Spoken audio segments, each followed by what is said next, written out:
Com vocês, começando o Conexão MM5, programa que vai discutir os aspectos mais relevantes da conjuntura nacional e internacional com o camarada Léo Leal. Sejam bem-vindos.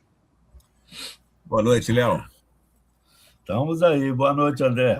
Estamos aí para mais um Conexão MM5, o programa semanal do Movimento Marxista 5 de maio. Léo, o tema do programa de hoje é Venezuela, situação e perspectivas. Nós temos visto, né, que desde o sequestro de Maduro por forças norte-americanas, um ataque imperialista, né, a situação na Venezuela se tornou ainda mais complexa, né?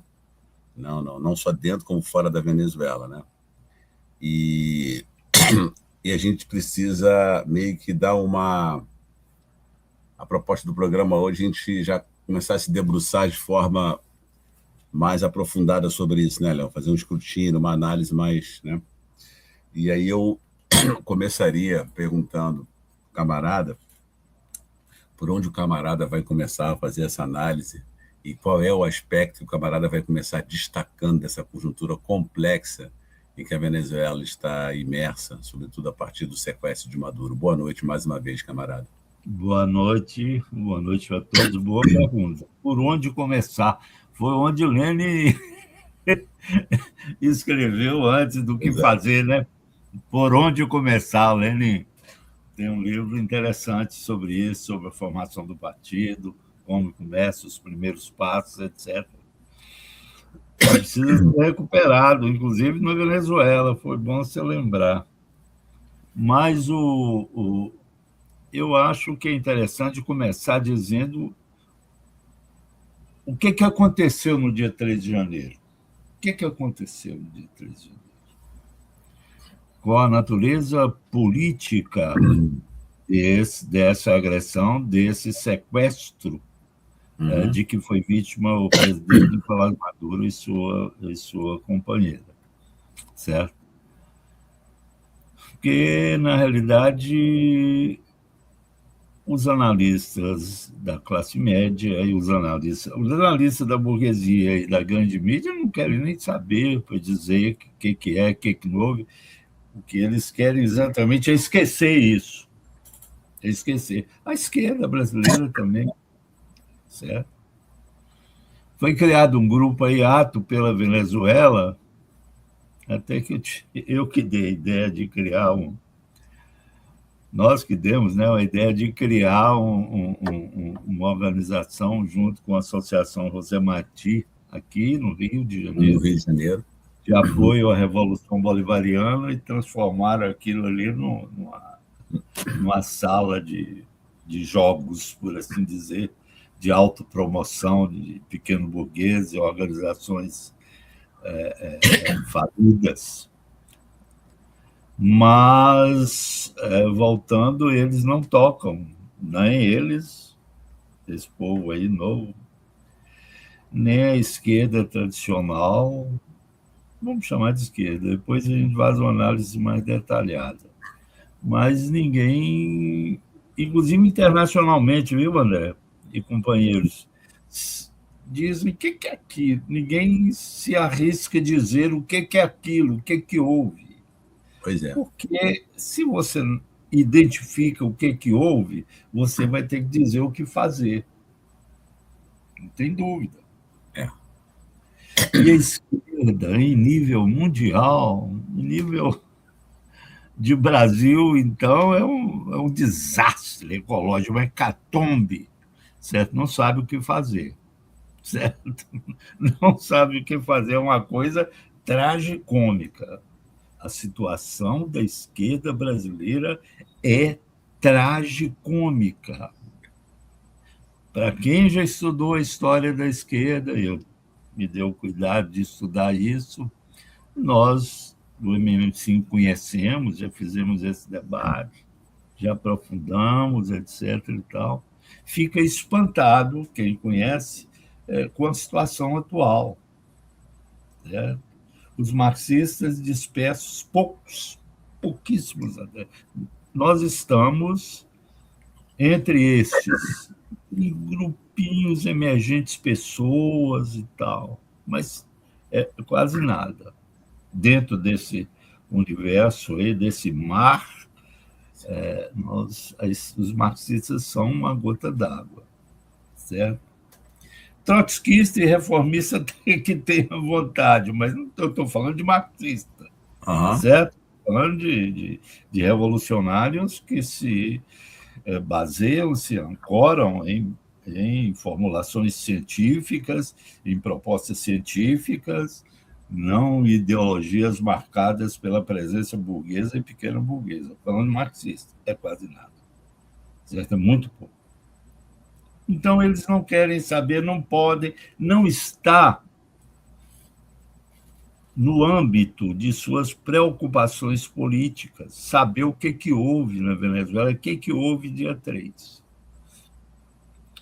Eles, inclusive, por messiânicos, são tanto reformistas quanto trotskistas, são todos messiânicos, donos da verdade, têm medo de externar uma opinião e depois essa opinião se mostrar equivocada. Sobretudo, Léo, os trotskistas que são religiosos, né? Trotskistas não são religiosos. É uma pequena diferença com você falou bem.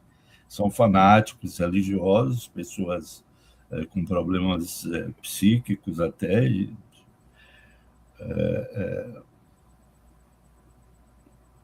Depois, nós já analisamos o trotskismo de várias maneiras, não vamos detalhar aqui, mas de qualquer forma, se trata de um tipo de messianismo que exclui, veja bem, a hipótese de estar errado, certo? Nós, marxistas, tudo que nós estamos falando aqui agora, inclusive, pode estar errado, e daí? Nós não nos omitimos diante do desconhecido, do obscuro, a gente tenta explicar e chama a discussão e vamos dentro, porque nós não temos a verdade absoluta. Quando eles não sabem, e não sabem, porque não tem instrumentos metodológicos de análise, certo? Eles recuam e não falam nada. Opa, o que houve? Cheguei agora, igual aquela piada, né? Cheguei agora, não assisti o acidente, certo? Por quê? Deus não falha, cara. E se eles falharem? Eles são deuses, né? Ou pelo Messias enviado por Deus, né? Tanto o reformista quanto os trotskistas. E, no fundo, são iguais, são fatos de uma mesma moeda. Mas nós não. Nós, os marxistas, dizemos que em 3 de janeiro do ano de 2026 ocorreu um golpe de Estado na Venezuela. Ponto. Mesmo que as instituições que compunham o Estado não tenham sido exterminadas, toda uma linha programática e ideológica que costurava aquele Estado desde o advento de Chávez foi destruída. É por isso que é um golpe de Estado. Esse Estado agora está despido, ou não é mais possuidor daquela seiva transformadora chavista. Ele acabou. Ele é um esqueleto, ele está seco. O parlamento não significa, está dominado. E as Forças Armadas também agora. Um negócio muito sério. Depois eu vou comentar com detalhe. Houve uma reforma ministerial, mas não é isso o fundamental. É que jogaram fora aquele plano configurador do Estado venezuelano desde Chávez. Por isso o Estado foi jogado no chão. Houve um golpe de Estado. Não foi um golpe de governo. Muito interessante, Léo, essa tua caracterização, viu, do golpe de Estado, pensando nessa perspectiva, que eu acho que abre um horizonte para a gente pensar mais criticamente isso, né, o processo. Para a gente pensar, né, é o que nós marxistas fazemos. A gente tem uma capacidade de raciocínio e não nos deixamos embotar pelo messianismo reformista e trotskistas que assola a esquerda no mundo inteiro. Há organizações que se dizem de vanguarda, como, por exemplo, o PC, só para citar um, né? Eu podia citar aqui do Brasil uns 10, mas o PC grego, que fala: nós não precisamos de programa, não precisamos de programa. Somos revolucionários, matristas, e vamos tocando. Isso é uma estrutura, certamente, baseada em lideranças pessoais, demagógicas, certo? Que vão dando palpite. Aliás, eles falam que a China é capitalista, nunca provaram, nunca se dispõem a discutir. E contaminam, inclusive aqui no Brasil, forças políticas. Acreditam que a China, inclusive, porque esse povo da Grécia fala. E eu podia citar muitos exemplos. Bem, voltando, estamos só no primeiro ponto de 7 que eu fiz minha cola aqui, para não esquecer, eu faço sempre, né? Fiquei ali, fiquei meia hora fazendo minha cola. O que é que eu tenho que falar? Só estou no primeiro ponto, na letra A do primeiro ponto. Então, vamos logo rápido, porque já passaram 11 minutos. Então, aconteceu esse golpe de Estado. O que ocorreu, que propiciou politicamente o chão político desse golpe, foi a deterioração da social-democracia. Certo? Porque o governo Chaves, e Maduro também, não houve uma ruptura de qualidade, há quem diga, eu não acredito, certo? Mas foram social-democracias radicalizadas. O que é uma social-democracia? O que é social-democracia? Social-democracia é um sistema de Estado e governo, certo? Que estrutura suas ações e seus planos a partir do atendimento das necessidades do proletariado. Certo? O contrário disso, o liberalismo, defende a partir do governo brasileiro atual, dos ganhos da burguesia, porque eles acham, assim como Adam Smith, pior que eles falam que nós, marxistas, estamos defasados. Olha só, mas Adam Smith veio antes de Marx. E eles acham assim, a partir de Adam Smith. Exatamente. Então, quando a burguesia tem lucro, gente, o Lula fala isso todo dia, Fernando Haddad, enquanto ministro da Fazenda, falava todo e fala, ele vai sair agora, todo santo dia. Então, mas essa social-democracia, ela padece de erros estruturais, de problemas estruturais que foram teorizados magnificamente, com precisão cirúrgica, para usar um termo atual, com precisão cirúrgica, por um escritor alemão do início do século XX, chamado Robert Michels, que escreveu A Sociologia dos Partidos Políticos, onde ele fala do destino inexorável das social-democracias, sejam elas radicalizadas ou não. E a história comprovou que ele estava certo.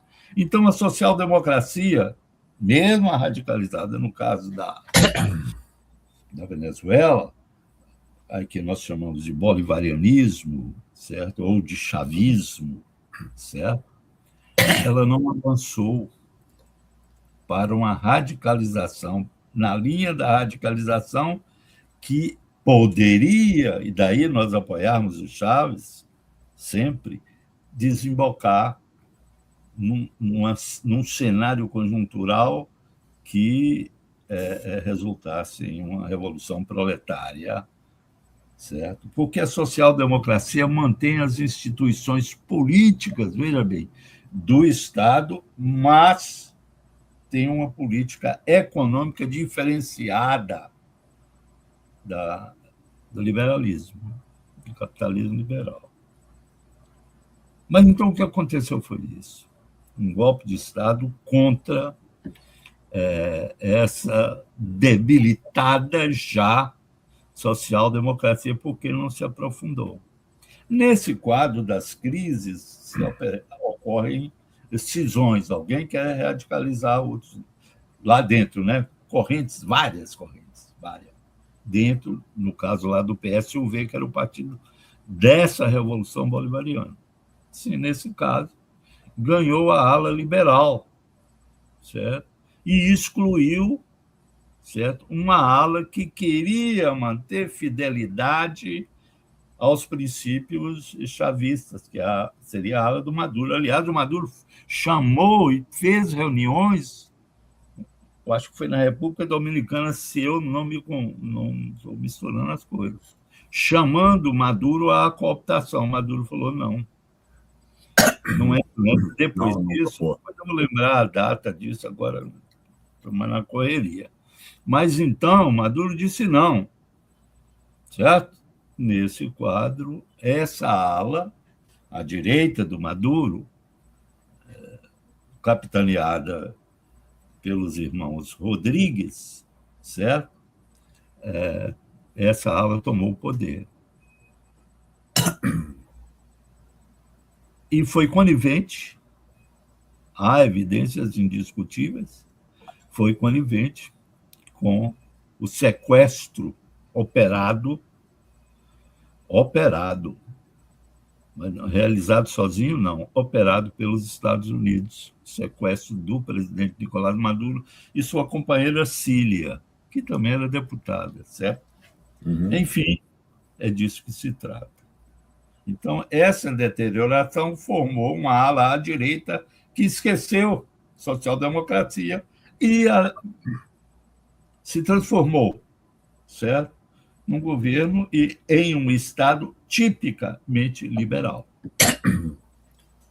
Certo? Liberal. É isso que aconteceu. E nós temos que dizer, esse governo que está hoje presidido, e esse Estado que hoje é presidido pela senhora Delcy Rodrigues, é um governo liberal. É um governo que capitulou, Léo, que capitulou o imperialismo? Sim, mais do que capitulou. Está, eu vou falar mais adiante, mas está alinhado aos projetos estratégicos da facção imperialista estadunidense, na nova divisão do mundo, certo? Uhum. É um aliado. Vamos dizer que é um escudeiro, não é uma qualquer, por causa do petróleo, que eu vou abordar daqui a pouco também. Mas vamos voltar. Eu anotei aqui na minha colinha, eu não posso esquecer. Então, eu uso a imagem que esse golpe de Estado apagou aquele farol que dizíamos que a Revolução Bolivariana era um farol do proletariado latino-americano. Uhum. Para nos inspirarmos naquela radicalização, naquela organização, e trabalhássemos na linha daquela radicalização. Porque nos países subdesenvolvidos, tem um escritor indiano chamado Ajaz Ahmad, que essa questão nacional é importante no combate imperialista e elemento de revolucionário. Pode transformar-se numa força revolucionária. É uma teoria importante. O nacionalismo nos países de centro do sistema vira fascismo, certo? O nacionalismo dos Estados Unidos é maga, isso que o Trump fala. Make America Great. Nós somos grandes, somos melhores, fazemos, matamos, vocês não prestam, são subgente. Cá é isso. Uhum. Para nós aqui não. Nós temos dignidade, tem que respeitar as realidades nacionais, etc. E tal. Temos ambições, planos, projetos, sonhos diferentes de vocês, certo? Agora, França, Estados Unidos, Holanda, Alemanha, isso tudo é outra coisa. Bem,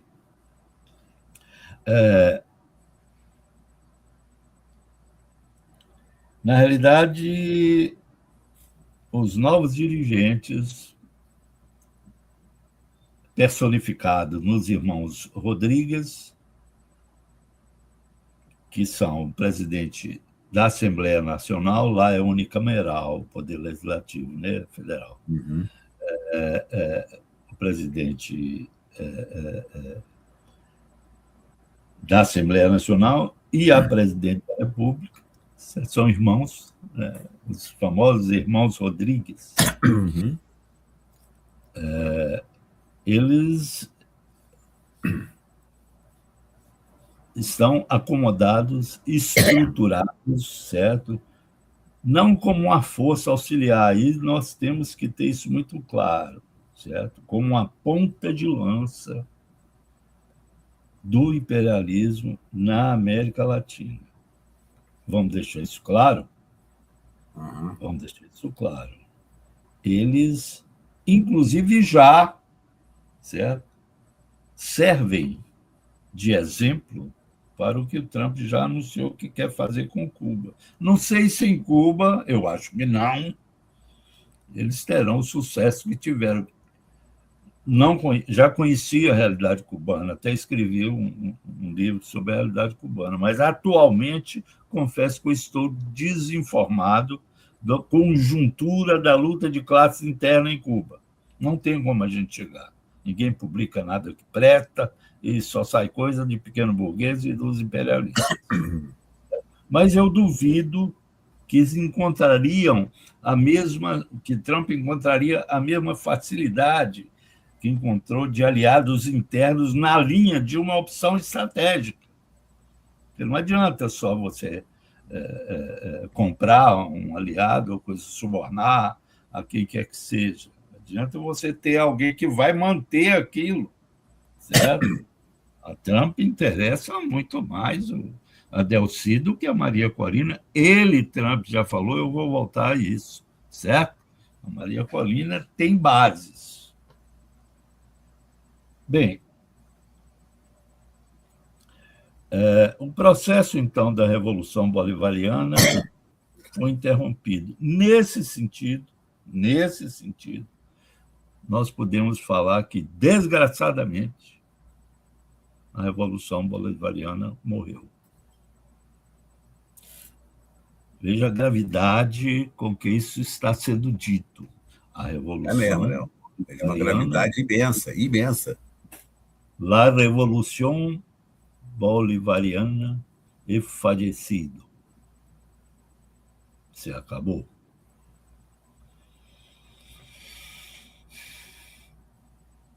Porque o processo foi interrompido. A Revolução Bolivariana não é uma revolução leninista que tem um ato de tomada de poder.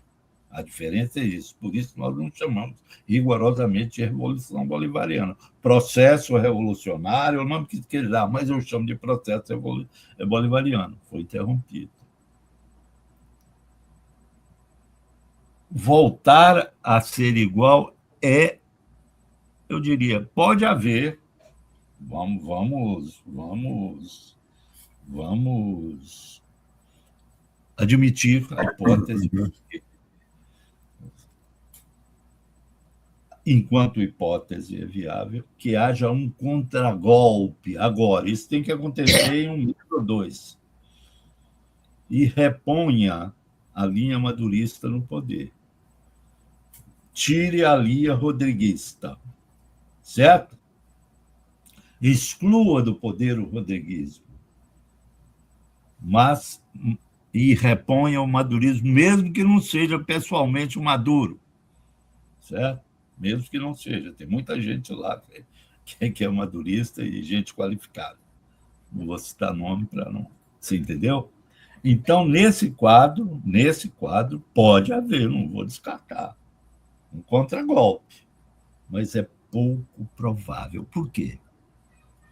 As medidas que esse governo tem tomado e tomou são muito sólidas, muito sólidas.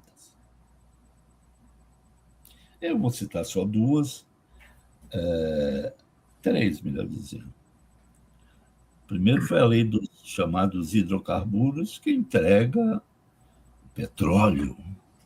Tem também, nessa mesma lei, implica outros metais preciosos e tal, terras raras, ouro. Bem, a exploração estrangeira cobrando uma ninharia. Antes não podia, só podia criar empresas de exploração dessa riqueza em que o governo fosse majoritário. Não essa palhaçada da Petrobras aqui que nós falamos como é que chama? Na última conexão, né? A Petrobras diz que é estatal, não, é palhaçada dizer que é estatal. É uma empresa mista de capital privado. Sim, é disso que se trata. Mas lá na Venezuela, não. Ações preferenciais e ordinárias tinha que ter a maioria do governo. Tinha que estar nas mãos de uma empresa maior, guarda-chuva, chamada PDVSA. Certo? Bem, e o governo esse governo atual entregou isso ao imperialismo. Um dos pretextos é que era o pretexto. Isso não. Olha bem até onde esse governo atual foi na deformação da verdade. Uhum.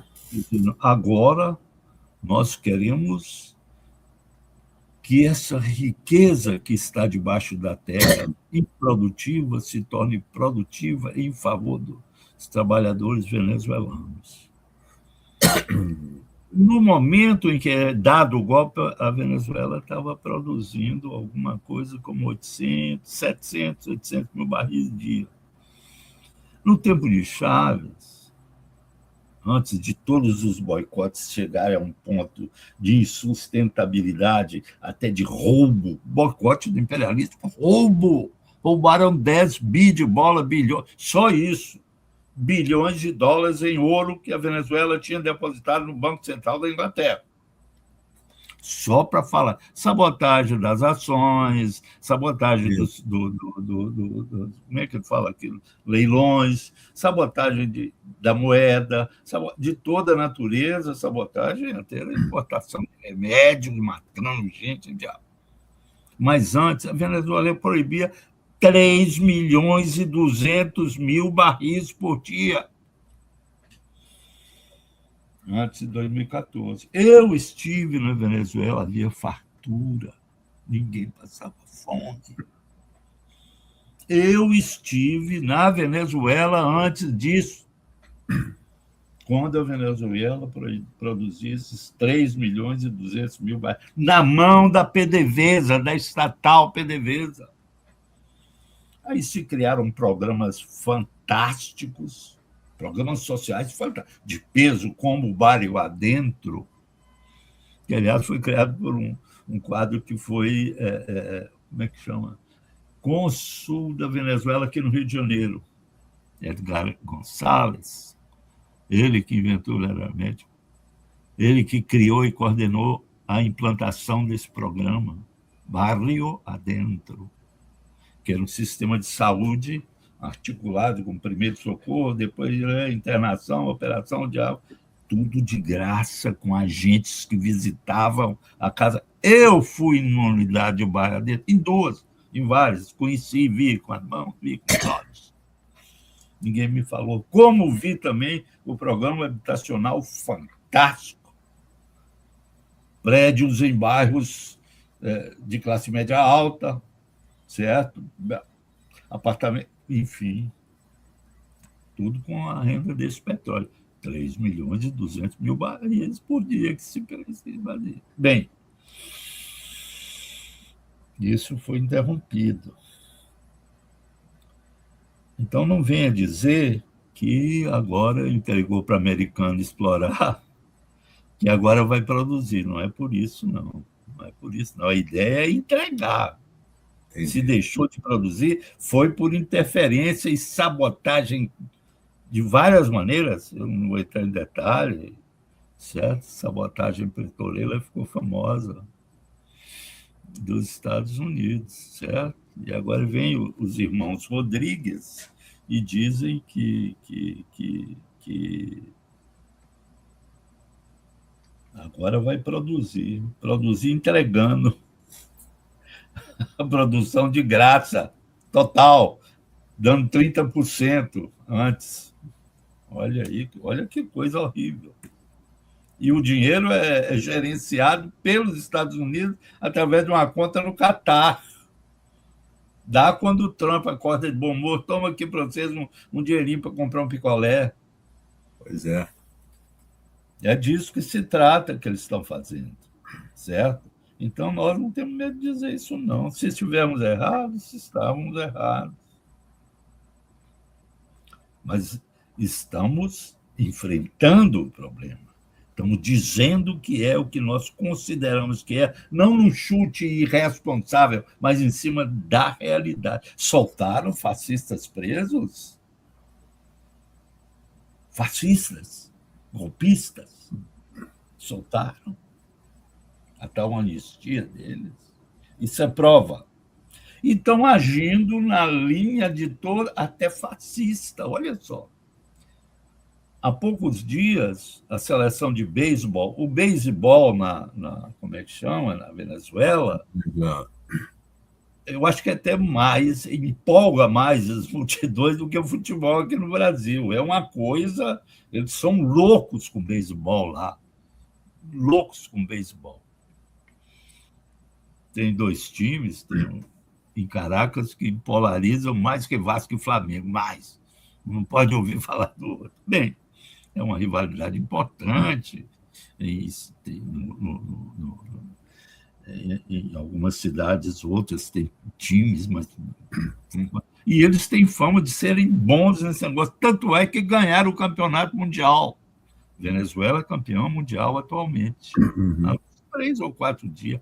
O governo já despejou uma campanha patrioteira igual aquela do Brasil Grande, que a ditadura brasileira fez enquanto torturava e matava camaradas e companheiros nossos ao som da música. Para frente, Brasil, Brasil, você lembra, né? Você já estava grande nessa época. Não, mais ou menos, eu acho. Eu tinha 9 anos. Quando eu escutava aquela música, correndo da repressão, eu já olhava, opa, cadê o negócio? Olha os homens. Essa música foi trilha sonora de torturas e assassinatos e de coisas bárbaras que fizeram contra o proletariado. O que ninguém fala, e tem que ser dito, que a tortura sobre nós militantes, a perseguição a nós militantes, certo? O espancamento dos militantes da esquerda tinha uma correspondente social, que era um arroxo salarial que transformou o Brasil numa grande favela, um empobrecimento sem par durante a história, durante a ditadura. Isso é que tem que ser dito, porque nós éramos contra isso, é que eles nos perseguiam, nos matavam, nos torturavam. Então, isso tem que ser dito, certo? Mas, voltando, André, essa nova lei dos hidrocarburos e essa libertação de fascistas são 2 aspectos. Está fazendo agora, nesse momento, uma reforma ministerial. Certo? Para ficar mais claro por que esse governo é útil ao imperialismo, você pode estabelecer é aliado do imperialismo, Lula, no Brasil, disse que tem um caso de amor com o Trump, né? Ele acabou de dizer isso na maior cara de Que coisa pau. ridícula, né, Léo? Que coisa ridícula, né? É uma coisa repugnante. Repugnante. Lula em si já é repugnante, né? Vamos falar a verdade. Lula é responsável por todas as misérias, certo? E fúrias que acometem o proletariado brasileiro hoje. Depois vamos voltar a isso quando a gente fizer outro programa só dedicado à questão da eleição. Mas você tem aqui no Brasil, na Venezuela, o Lula da Venezuela é a Delcy, que tem penetração no proletariado, que tem base. Lula tem a CUT na mão. Lá eles têm a CTB na mão. A Delcy, através do Willis, eu acho que é o Willis Rangel, que o cara chama, presidentão, o dono da CBT, Confederação Bolivariana Socialista dos Trabalhadores. CBST, lá, aqui é a CUT do Lula. Ela tem a Lucy Rodrigues, tem a CUT deles na mão. É mais negócio. O Trump custou entender que era mais negócio para ele ficar com o Lula do que com o Bolsonaro. Tanto é que ele não fez nada, o Bolsonaro está na cadeia. O outro filho do Bolsonaro, que está nos Estados Unidos, está praticamente na clandestinidade. Bolsonaro não está apoiando, Trump não está apoiando esse sujeitinho aí, esse Flávio Bolsonaro, não, para presidente, está apoiando o Lula. Está apoiando o Lula. Então, você tem aqui o que corresponde a Bolsonaro lá na Venezuela é a Maria Corina e aquele Edmundo Imundo, certo? Então, você tem Lula igual a Delcy, Bolsonaro igual a Corina. Qual a opção imperialista? Uma coisa mais segura, estratégica, porque nós estamos num momento em que se redefinem questões estratégicas de redefinição da dominação imperialista, com a fixação de novos campos, com áreas de predominância do país imperialista X ou Y. Aqui na América Latina, quem é mais útil para os Estados Unidos, que é o dono desse pedaço aqui? Quem é mais útil? O Lula. É evidente. O Bolsonaro, a burguesia já abriu mão dele na outra eleição, na última que o Lula ganhou, nessa agora. Porque a burguesia falou, pô, não vamos ficar. Você que... Eu me lembro que foi você que cunhou o primeiro termo, não é mais útil, não, você usava uma palavra... que o Bolsonaro chegou um momento que ele ficou disfuncional para a burguesia. Exato. Já não cumpriu o papel. A burguesia falou, vai andar, cara. Vai andar, vai conversar lá com... Né? E apoiou o Lula, como apoia hoje. Olha bem, prestem atenção no que vai acontecer daqui uns dias, uma semana ou duas, e Lula vai fazer uma reunião com Trump na Casa Branca. E essa imprensa decadente, podre, servil do Brasil fala que Lula está contra Trump, cara. Isso é uma coisa vergonhosa. O Lula apoia a política do Trump, apesar de falar ao contrário, né? Ela faz um apoio concreto e material, certo? Diplomático de toda a natureza ao genocídio palestino. A esquerda é reformista, né, Léo? Não entende coisa nenhuma e acha que o Lula também tem contradição com o Trump. Quando, na verdade, Lula é linha auxiliar, né? E trotskista também, viu? Pode ter certeza. É verdade. Como sempre, o PSTU vai apoiar Lula na segunda... Como é que chama? Segunda volta, segundo turno. Certo? No segundo turno. É o que eles fazem a propagandazinha fajuta deles. Eles, o PSTU, que eu falo, é trotskismo em geral. Mas, então... Lula é traidor, Lula... Mas, na hora, ele deixa de ser traidor no segundo turno. Aí eles vão lá e votam nele. Eles já estão articulando aqui candidaturas, alianças. Surgiu uma aliança do pessoal PSTU, você não vai estranhar, não, embora eles se digam inimigos. Agora, tem uma coisa importante na Venezuela... Não, só querendo fazer uma questão que o Thiago pediu, sem querer te cortar, o Thiago pediu para fazer... duas perguntas para você, rapidamente no chat aqui, fiz aqui.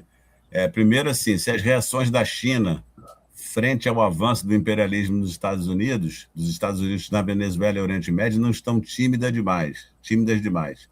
Isso é a pergunta que ele faz. E a outra é sobre a esquerda. Se a crise da esquerda é exclusividade do Brasil ou se existe uma crise mundial da esquerda revolucionária. Desculpa, tá? Mas era importante. Duas perguntas importantes. A China, depois a gente vê a Rússia. Bem rápido, Tiago, isso merece até um programa, né? A China é um país em avanço, os Estados Unidos são um país decadente. O que o Trump está fazendo, nós já discutimos isso aqui várias vezes, ele tem que fazer mesmo. Um presidente capitalista consequente nos Estados Unidos tinha que fazer o que Trump está fazendo, essa nova acumulação primitiva que nós já discutimos aqui. Ou seja, ele tem que roubar, tem que pilhar, ele tem que matar, ele tem que sequestrar, mostrar a fase bandida, certo? Fascínora do capitalismo. Não tem que fazer isso de forma aberta.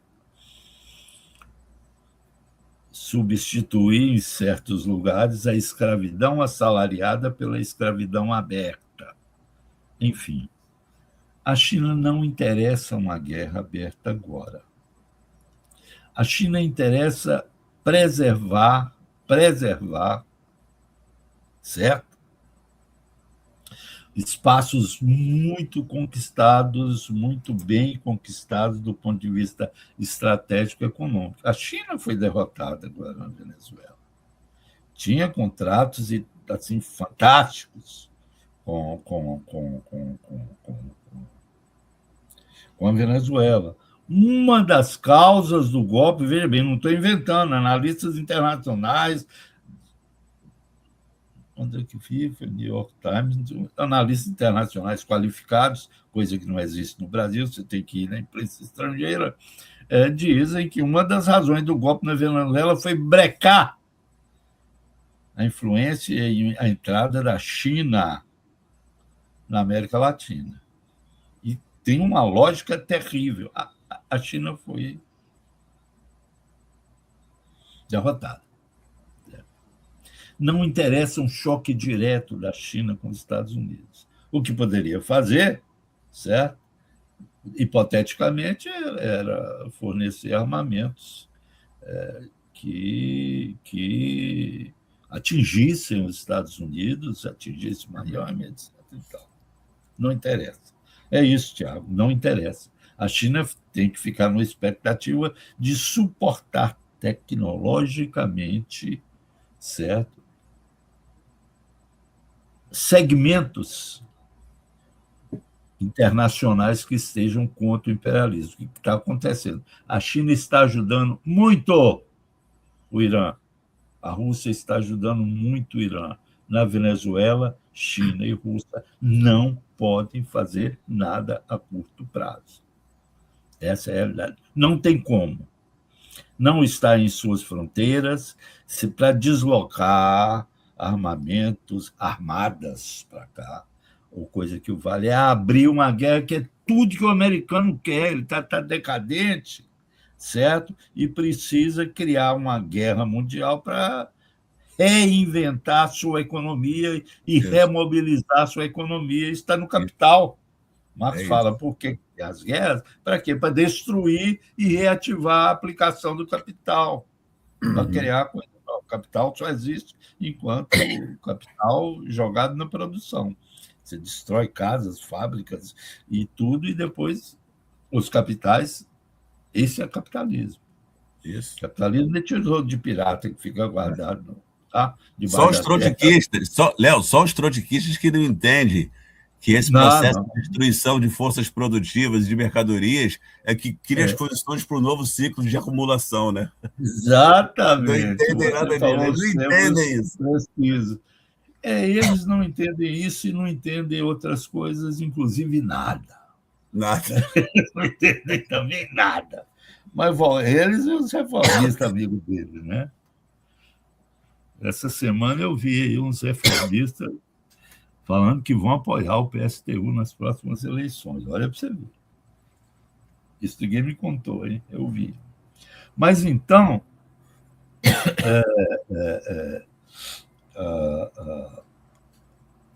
uma coisa que eles estão fazendo, certo? Nesse quadro de evitar um contragolpe, não estão fazendo para evitar um contragolpe, mas são medidas que procuram conter o contragolpe, certo? Essa coisa da patriotada do beisebol, porque Venezuela, que eu não sei o que é uma coisa, e a lei dos hidrocarburos e soltar a bandidagem fascista. Uma coisa é a reforma em curso. Toda hora que você vai na internet, certo? Você vê, trocou ministro disso, trocou ministro daquilo, etc. Tem um destaque. Trocou o ministro da Defesa, certo? Que é o Vladimir Padrino Lopes, e botou um outro que eu não sei o nome. Esqueci agora. Mas, enfim, certo? Isso significa, e é importante nós nos ligarmos nisso, significa que há divergência na Força Armada, que Padrino não é da confiança dos irmãos Rodrigues. Certo? Não é da confiança de um. Então, é que botar ele para fora. Ele é relativamente jovem, cheio da saúde, conhece as Forças Armadas como a palma da mão. Por que tiraram ele? É porque há divergência. Eu disse que aquele bolivarianismo, fraturou-se, né? Como parte dessa crise. Claro que eu conheci militares de esquerda, marxistas e fiéis a Chávez até a morte. O Chávez tinha uma liderança brutal, certo? Chávez nasceu do seio das Forças Armadas venezuelanas. Então, tinha e tem. Aí ninguém sabe o que vai dar. Isso que eu falei. É possível ter um contragolpe. Não descarto. Embora seja possível. É difícil. Mas não descarto esse contragolpe. Né?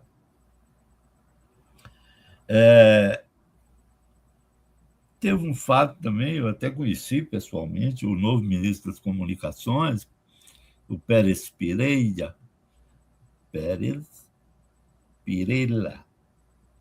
Escreve com 2 L's. O Pérez Pereira, ele era um cara à esquerda.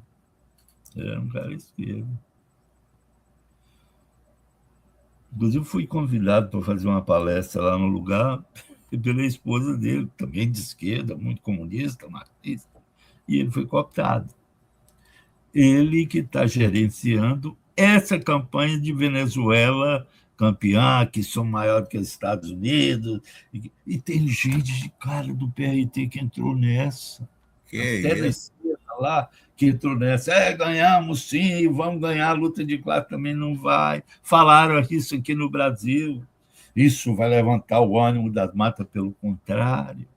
Essas patriotadas é tudo de direita, de extrema-direita. De extrema-direita. Certo? Extrema-direita. E você lembra de Hitler como é que chama? Nas Olimpíadas de 1936, ficou com um carão grande. Eu usava uma expressão, mas vou falar, se deu mal. Né? Ele subiu na tribuna para aplaudir a alemãozada nazista que estava competindo, e um americano negro ganhou. Esqueci o nome do cara, um velocista, ganhou as corridas, tudo. Jesse Owen, né? Foi Jesse Owen. Jesse Owen, é esse mesmo. Mas então, mas o Hitler queria, ele usou a Olimpíada para isso, para enaltecer o espírito alemão, a raça, e fazia grandes desfiles. Venezuela vai fazer isso, está tudo indicando que o Pérez Pirela vai puxar esse cordão, certo? Até onde vai dar, eu não sei. Mas eu vi gente do PRT falando bem disso, enaltecendo a conquista, certo? Da seleção da brava seleção espanhola, venezuelana. Pode ser que esse espírito nacional de que eu falei opere nesse sentido, ou seja, de ser positivo. Mas a história diz o contrário. O espírito nacional positivo é aquele que o Chávez falava, aquele que chamava o Bolívar, certo? Como exemplo, Miranda, os grandes pais, vamos falar assim, pais da pátria da Venezuela, e não o que chama jogador de beisebol. Isso vamos discutir. Acho que não. Que essa exaltação do beisebol, isso não leva a porcaria nenhuma. Isso, pelo contrário, leva ao fascismo. Porque o fascismo é um fenômeno de massa. Sim. Certo? Sim. E aí você está mobilizando massa em torno de quê? De uma Venezuela unida, somos todos iguais, para frente, Brasil, braços dados, não sei o quê. Todos juntos vamos pela Venezuela, burguesia, proletariado, os irmãos Rodrigues, todo mundo, vamos, viva a Venezuela. Ganhamos os Estados Unidos no beisebol, estou brincando. Nós, brasileiros, conhecemos bem isso. Os argentinos conhecem bem isso. Camaradas argentinos que nos ouvem, vocês conhecem bem isso. Chilenos, vocês conhecem bem isso. Vocês, chilenos. E vocês, argentinos, conhecem bem isso com Videla. Muito bem. Eu me lembro bem da figura do Videla na entrega da taça do Campeonato Mundial de Futebol na Argentina, em junho de 1978, ou julho, não sei. A felicidade do torturador, do assassino, do Jorge Rafael Videla, presidente-general. Não sei se aquele desgraçado já morreu, mas pegaram ele, né? Porque a Argentina é um país sério, o Brasil não é. Sim. Mas a Argentina é. Eram ele com a redemocratização na Argentina. Ele e mais 2 ou 3. Bem, eu vi um filme argentino muito bem falando disso, né? Vamos lá. Aí a gente tem que se perguntar, nessa perspectiva de longo prazo, André, eu vou tentar ser mais rápido, porque o tempo está voando. Como se encontra o proletariado diante de tudo isso? O proletariado, enquanto proletariado, está, em primeiro lugar, receoso, porque as organizações lá estão com medo de que eu não sei. As organizações de esquerda e sindicais. Porque lá o movimento sindical é muito forte. É superior à esquerda. Na maioria das partes, a esquerda dirige o movimento sindical, não é verdade? Na Venezuela, o movimento sindical, isso é reflexo de um tempo que dominou o reformismo e que dominou o trotskismo. Certo? Na Venezuela é assim. Então, mas você tem um nível de organização, todo mundo na Venezuela é organizado. Todo mundo, eu falei e repito, todo mundo na Venezuela é organizado. Tem uma organização sindical que pega todas as categorias de trabalhadores, todas. Organizados, combativos. Claro que não tem aquela... Eu estava conversando hoje com um companheiro muito combativo, muito preparado, muito experiente da Venezuela, certo? Que já teve altos cargos lá no governo Chávez, né? Depois que o Chávez caiu, mandaram ele embora também, e ele falou que não compactou com isso, e ele saiu, certo? Mas eu estava trocando ideia, e ele falou: a Venezuela, não temos um proletariado revolucionário. É claro que não. É claro que não. Tem um movimento. Eu vou falar com ele ainda, nós temos uma relação mais do que boa, ótima. Certo? É uma pessoa fantástica, um cara experiente, sabe das coisas. Não vou dar o nome aqui para... Entendeu? Mas ele vem e fala que, felizmente, camarada, que eu mandei uma mensagem para eles lá, para o pessoal que a gente tem conhecimento e tal, falando: o que está acontecendo? Cadê o partido que vocês estão querendo criar 2 anos e não faz nada? E não anda. Por quê? Uma das razões que ele falou que tinha oportunismo, tinha medo, tinha gente parada que não faz nada, e isso conversa, certo? Ele falou isso tudo. E ele tem razão. Ele tem razão. Não é qualquer criança, não. Um cara experiente, maduro, tranquilo, maduro sem trocadilho. Mas, enfim, certo? Ele falou que não tem, claro, uma classe proletária revolucionária, claro que não tem, só vai existir uma classe revolucionária, meu amigo, quando existir um partido revolucionário, porque a consciência revolucionária é introduzida no proletariado por quem? Pelo partido. É para isso que existe partido. Será que eu preciso desenhar? Pois é. Brincando, cara. Então, mas tem uma herança ideológica chavista. Haja o que houver. Se você falar mal de Chaves hoje na Venezuela, você apanha na rua. Certo? Então, tem uma herança chavista muito importante que se a esquerda. Uma vez nós mandamos uma carta, eu assinei essa carta aberta aos leninistas venezuelanos. Eles estão esperando chover na horta deles, só pode ser. Tem alguns grupos que se dizem leninistas e tal, e daí? Nada. Empurra daqui, empurra dali, tem uma prática liberal, eu vou, chego mais tarde. O que é isso, cara? O que não tem nada a ver com o leninismo, né? Porque leninismo não comporta esse tipo de prática. Porra. Vamos ser... Pode esperar acontecer, cara. Tem que fazer acontecer. Isso não é voluntarismo, não. Por favor, camarada, não acham que eu sou voluntarista, que eu sou foquista e etc. e tal. Não é nada disso. Mas o partido não se cria espontaneamente a partir do movimento. Claro. Se você é leninista, você tem que acreditar que o partido não se cria. A teoria revolucionária é introduzida de forma organizada de fora para dentro, não de dentro para fora do movimento. O leninismo é isso, de fora para dentro. O nome disso é leninismo, você falou bem. O nome disso que eu falei é leninismo. Então, agora tem um elemento na Venezuela, um elemento político. O pessoal tem analisado, veja bem, como é que a burrice campeia, uma coisa óbvia. Uhum. O papel político do petróleo. Presta atenção, pessoal, pelo amor de Deus.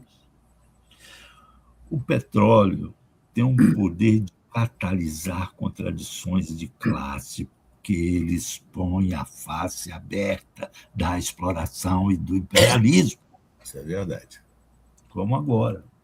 A Venezuela tem a maior reserva de petróleo do mundo. Esse fator petróleo tem um papel político e ideológico que o pessoal não está vendo. Só fala do econômico. Do econômico qualquer um fala. Burro que seja, está na cara. Mas não é disso que se trata. Então, as tensões políticas e ideológicas na Venezuela serão sempre agudas por causa do petróleo. Porque as forças que buscam a cobiça imperialista sobre esse petróleo faz aflorar a natureza de classe desse imperialista contra os interesses do proletariado venezuelano. Isso tem que ser desdobrado mais. Mas tudo que a gente tem que desenhar para esse povo, que não é marxista, para nós isso é óbvio, né, André? Sem dúvida. Bem, agora, a esquerda venezuelana tem um trotskismo que não é desprezível. Aquele pessoal do Aporré, aquilo é tudo trotskista. Tudo trotskista. É a principal, como é que se lista, sei lá o nome, grupo de discussão, espaço de discussão política e ideológica na Venezuela, esse site Aporré. Ele está cheio de propaganda agora, eles são muito procurados, então, nossa senhora. Eu até já escrevi vários e vários artigos para eles, né? Para publicar lá. Tem que usar os trotskistas, não ser usado por eles, né? publiquei, teve alguns que deu leitura de 2000, etc. e tal. Bem, lá dentro.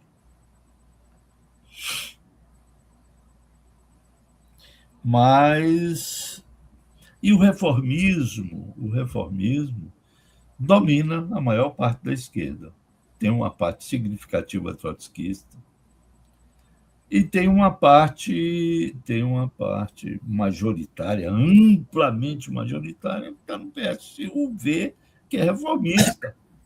E nesse reformismo de deterioração continuada, esse reformismo aí entra, né, correntes dentro do PSUV abertamente, até corruptas, entram para roubar, certo? Sim. Dentro do grande guarda-chuva reformista. Agora, existem grupos pequenos, em número infinitamente maior do que aqui no Brasil, marxistas. Eu, particularmente, conheço. São conhecidos, em nível nacional, 3 grupos. Agora, como o Tiago fez a pergunta, Tiago, eu entro agora. O marxismo está em crise, em nível mundial. Mesmo aqueles que reivindicam o marxismo não tiram todas as consequências que o marxismo que chegou, né, às organizações marxistas chegou enfraquecido pela crise do marxismo em geral, principalmente a partir dos 50. Pode haver antigo, viu? Dos anos 50, porque não houve. Olha, eu vou falar uma coisa sem nenhum ufanismo, André. Eu queria deixar isso registrado. O combate mais consequente que foi dado ao reformismo, na teoria e na prática, foi dado pela Organização Marxista Revolucionária Política Operária do Brasil, criada em 1959, oficialmente fundada em 1961. Eu fui militante dessa organização durante muito tempo. Porque a resposta à crise, veja bem, a resposta à crise do reformismo, vem lá do Khrushchev, aquela porcaria do 20º Congresso, essa crise do marxismo, quando se abriu mão do marxismo oficialmente, através do khrushchevismo, essa crise, certo? Vem daí. A única resposta que eu conheço, certo? De maior peso foi dada, desgraçadamente, pelo Brasil. Hoje, um país apequenado, um país sujo. O Brasil é um país sujo hoje.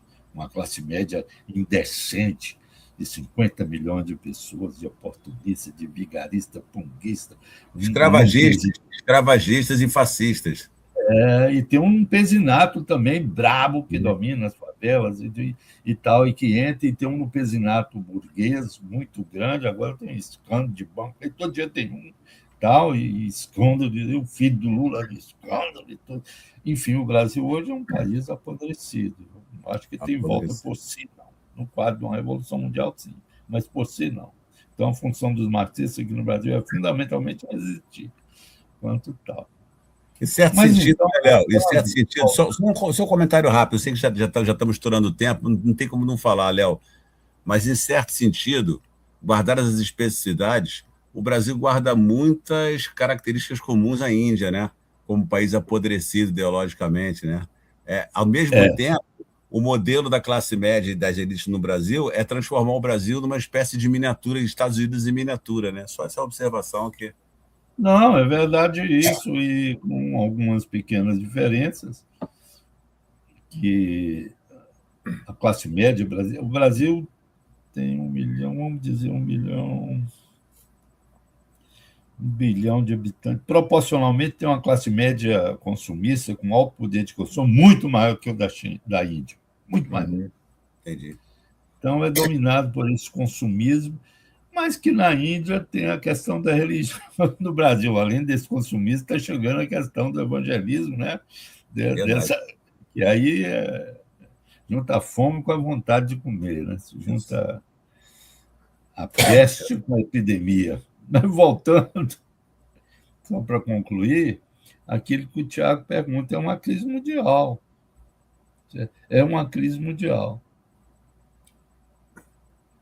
Eu vejo, em alguns lugares, por exemplo, na Espanha, tem um partido chamado Partido Comunista dos Trabalhadores da Espanha, que tenta buscar o marxismo.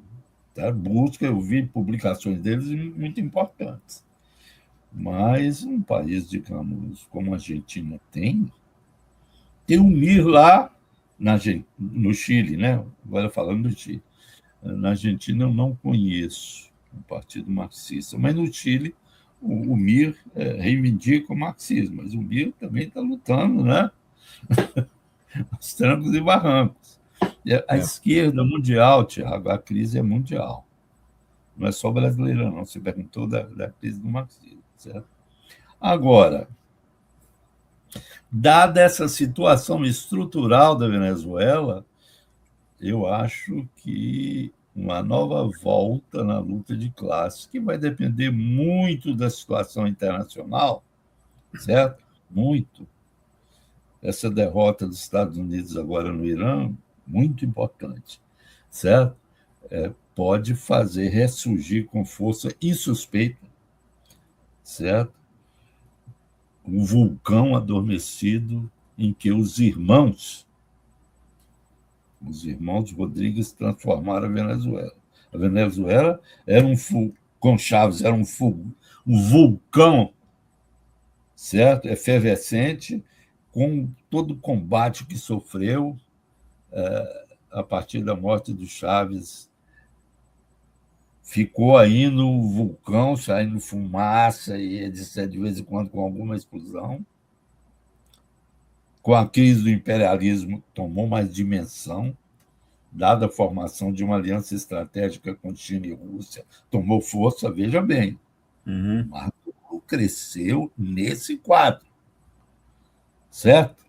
Retomou o chavismo, estava retomando, por isso derrubaram ele. Já falei, estou falando outra vez, certo? Então, os irmãos Rodrigues, eu falo as forças reformistas deterioradas, personificadas nos irmãos Rodrigues, que passaram de forças socialistas, bolivarianas, né, para forças liberais aliadas ao trumpismo. Transformaram a Venezuela num vulcão adormecido. Mas é aquele ditado, né? Cuidado que debaixo das cinzas pode haver brasas. E se bater um vento, eu chamo vento da luta de classe internacional, essas brasas viram fogo. Então, não durmam tão tranquilos, senhores burgueses. Não durmam tão tranquilos, irmãos Rodrigues. É isso, por hoje é isso. Excelente finalização essa. Não durmam tão tranquilos, irmãos Rodrigues. Sensacional. Quero dizer que foi um ótimo programa, excelente nível de debate, viu? Parabéns. Parabéns pela reflexão, pelo conjunto da reflexão. Boas perguntas que o Thiago colocou. Eu acho que esse programa aqui ele tem que ser um instrumento de reflexão, né? Não é o único, nós não somos religiosos, não somos megalomaníacos, mas entendemos que ele pode ajudar, sim, a refletir sobre a situação da luta de classe na Venezuela e fora dela. Quero pedir ao Thiago para colocar aqui, Thiago, a nossa conta do Instagram, por favor, onde vocês, internautas, podem encontrar assim, pedaços menores, frações dos nossos vídeos, né? Vídeos menores, organizados por blocos temáticos. Também a gente tem a nossa conta do YouTube, do Movimento Marxista 5 de Maio, onde vocês podem encontrar a íntegra de todos os vídeos, de todos os programas do Conexão MM5, feitos até hoje, né? Que são 212 programas. Hoje é o programa de número 212. Né? E na próxima quinta-feira, né, Léo? Estaremos aqui com mais um Conexão. É isso. Obrigado, camarada. Exatamente. Deixa eu falar uma coisa com o Thiago. Claro. Tiago, você está me ouvindo? O André? Sim. Tiago fica lá trancado na sala. Ele diz que sim, ele diz que sim, ele diz que sim. Ele diz que sim, né? Eu queria sugerir, né, que você é que cuida dessa área de comunicação, eu queria sugerir, André, que você pedisse ao Tiago, acho que o Tiago certamente... Ele está lembrando que o programa está no ar, tá? O programa está no ar, isso tudo aqui está sendo transmitido. Tudo bem. Pedi ao Tiago para botar a legenda em espanhol nesse programa para a gente reenviar para companheiros da América Latina, da Venezuela e de onde quer. Tá ok? Olha aí, Tiago, ótima ideia, viu? Amplia, ótimo. Então, valeu. Valeu. Mais uma vez, foi um prazer. Prazer. E ficamos para a próxima. Para a próxima. Tchau, tchau.